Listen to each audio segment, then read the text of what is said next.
It is finally here. The prince who was promised, Arch Manning, is going to be the starting quarterback for the Longhorns. Is it at least is what it looks like in the 2025 season? What does that mean for Steve Sarkisian and the Longhorns? We'll talk about it right after this.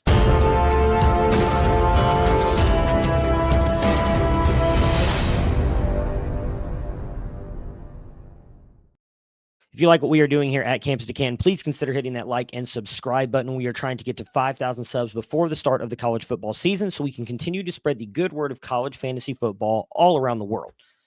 Arch Manning, I mean, at this point, it seems all but a formality, obviously outside of injury. We're going to knock on some wood there, that he will be the starter for the Longhorns in 2025. Quinn Ewers announced earlier on January 15th that he will be entering the NFL. Now, I know Texas fans have kind of been waiting for this. I will say really quickly, I think Quinn should be given a little bit of credit for what he was able to do for Texas over the past couple of years, but it's hard to ignore the hype and everything that's going to go around Arch Manning being the starter for Texas. Let's talk a little bit about Arch. Arch, in my opinion, is a very complete quarterback prospect. I know there was a lot of haters out there who were saying if his last name wasn't Manning, he wouldn't have been a 5-star and wouldn't have been highly rated. That's just hogwash. People don't know what they're talking about. They love to hate, is what it is. I think they all just hate it because Texas and Steve Sarkisian landed him, right? Texas is one of those schools that fans of the school love and everybody else loves to hate. Yeah, he didn't play the toughest competition in Louisiana, but overall, Arch Manning is a very, very good quarterback. Not only can he throw the ball anywhere on the field, throws with a lot of accuracy, throws with touch, he throws with anticipation throws as well, but obviously he can use his legs to make plays, and we've seen that a lot out of him this year with the Longhorns offense. In fact, it was almost kind of known at times, it felt like when Arch Manning was coming in, he was going to be running the ball. They didn't really have him throw the ball much when they brought him in certain formations outside of the couple times that he started, which we'll get to in a minute. We have him listed at a .883 athlete. That is very good. So in our database, we have an athletic database on campstocanton.com, $2.99 a month to get in, look at all this stuff. We have found out through the star index ratings done by our recruiting team that almost every quarterback that has ever been in the NFL that's put up a very good fantasy season has had at least a .85 athletic rating. So Arch comes in above that. Top of that, we have him graded at 20.7 miles per hour. That's in the 46th percentile. Very good for a quarterback.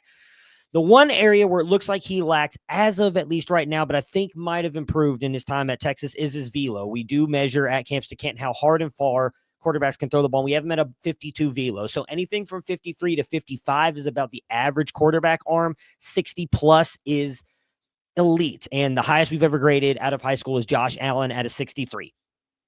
Now, I do think that his arm is a little bit stronger than that, but I don't know that he necessarily needs that with this game. People take the game manager moniker as a bad thing. I think that Arch is that, but he obviously can play out of structure as well, right? Like I have no doubt next year we're going to see him make plays on the move, running the ball, thrown from multiple different arm angles and from different, off platform. Arch is that talented. What is even more interesting is obviously Texas this past year, according to the C2C Winning Edge, had the 5th ranked offensive line. Now, a lot of that was just how good they were in pass blocking, right? Like run blocking lacked a little bit, but in pass blocking, they were very good. And the one thing I will say is Arch is a lot more mobile back there as well and just seems to, at least right now, look like he could run this offense possibly a little bit better than Quinn Ewers did last year. Now, they are going to lose Banks, but overall, this offensive line is still going to be fine. It's at worst going to be in the top 10, so Arch is going to be protected. The other thing that has to be a little bit concerning right now is you lose Isaiah Bond, Matthew Golden, and Gunnar Helm all to the NFL. All three incredible players. Now, unfortunately, Golden and Bond were in and out throughout the year with injuries. And I honestly think, look, anybody watching this video can see I'm an Ohio State fan. I think Texas might have won that game if Golden doesn't get injured early on in that game the way he did. He was toasting some of the Ohio State cornerbacks. He made a beautiful one-armed catch. That is going to hurt the offense a little bit in losing those guys, especially Gunnar Helm, who really seemed to be, Quinn Ewers, safety blanket. But who seemed to be Arch's safety blanket in the games that Arch started? DeAndre Moore, who will be back. And I think is going to be obviously one of the starters. It's likely going to be him and Ryan Wingo. Now, they do have 3 other options as of now, assuming they don't go into the portal and get anybody, that I think could be interesting. Aaron Butler, who came in last year's recruiting class, and then 2 very highly rated freshmen in this year's class, in 2025 class, and Jamie French and Khalid Lockett, both who just played in the Navy All-American Bowl.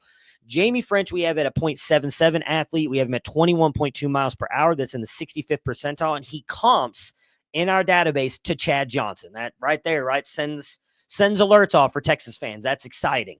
Aaron Butler, a 92% athlete. Now, he is a little bit more raw than Jamie French, and I do think could be used a little bit the way they used Ryan Wingo. Ryan Wingo also a little bit raw coming in last year. We saw Sark was able to get a lot out of him, and he improved throughout the year. Ryan Wingo was a fun player to watch for Texas, and I think Aaron Butler can be that too. We have him at 21.7 miles per hour. That's in the 86th percentile. He in our star index is a 91 in the star index and ranks to Jordan Addison. So fairly good player, obviously, if they can get the best out of him. And then Khalil Lockett, who had an amazing practice and game with the Navy All-American Bowl this past week, is a 64th ranked player, or 64th percentile in our star index and ranks to Ja'Cory Brooks. So the former 5-star wide receiver that went to Alabama had a very good year this past year in Louisville. Regardless, I think with those 5 wide receivers, Texas is going to be just fine. I think Arch Manning is going to be able to, divvy the ball up however he feels necessary. I will be very curious to see if he spreads the ball around so much that we don't get a true fantasy stud like we typically have been able to out of the Sark offenses throughout early times in his time at Texas. And then obviously going back to even USC and Washington, because definitely Quinn did that. Outside of Gunnar Helmet, it was really hard to start players at the time. And Matthew Golden, when he would score multiple touchdowns, was great to start. But overall, I think that Arch Manning will probably have one of those players. Over the past couple years, in neutral game script situations, they have passed the ball more and more in neutral game script situations over the past couple years. Started out at 42%, then went to 45, 52, and 56.9% this past year. Now, again, I think having CJ Baxter injured earlier in the year is really kind of what hurt them. Obviously, they had multiple running back injuries, even at times. Jadon Blue and Wisner were a little bit banged up, so it was hard for them to rely on the run. Obviously, Baxter and those guys coming back healthy. Blue's gone to the NFL. They're still going to have a pretty good running back room that I think they'll be able to lean on that a little bit. But pass explosiveness, 1.67. The average is 1.1. So, again, say what you want about Quinn. The pass explosiveness was there this year, and I think could be even more so with Arch Manning back there. It was 1.5 last year in 2022, 1.4, and then in 2021, 1.7. So, again, Sark's pass explosiveness has been, out of this world.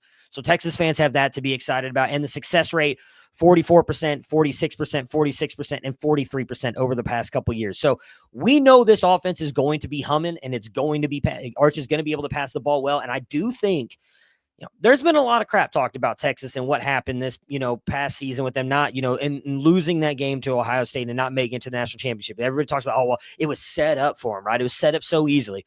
I just want to point out, number one, in week 1, they're going to the shoe to possibly exact their revenge. And right now, I think you've got to put your money on Texas, because that defense, which we have ranked as a 4th overall defense in C2C winning edge right now, yeah, they're losing some players. So again, maybe they drop to the top 10.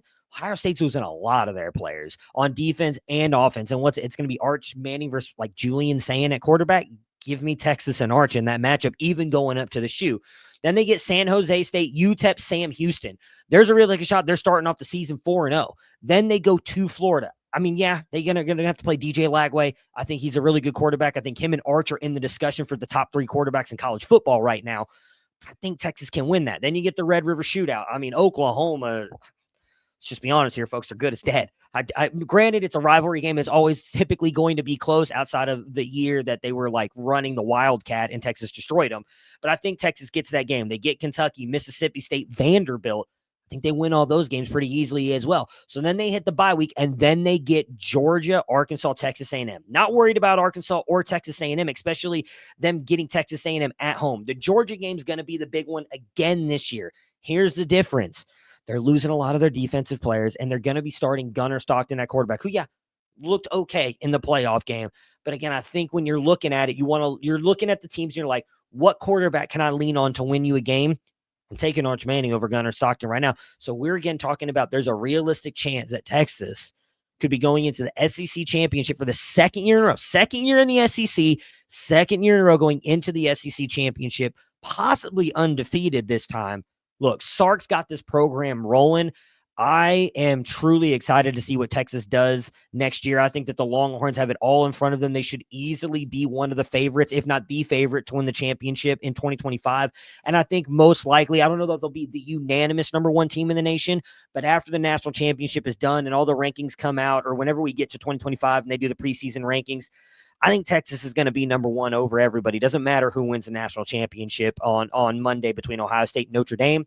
Texas is likely going to be the number one team, and well-deserved. They're bringing everybody back, and now you get the prince that was promised and Arch Manning starting. What do you guys think Texas does in 2025, and are you guys excited to see Arch start? Let me know in the comments, and we'll talk to you guys again soon.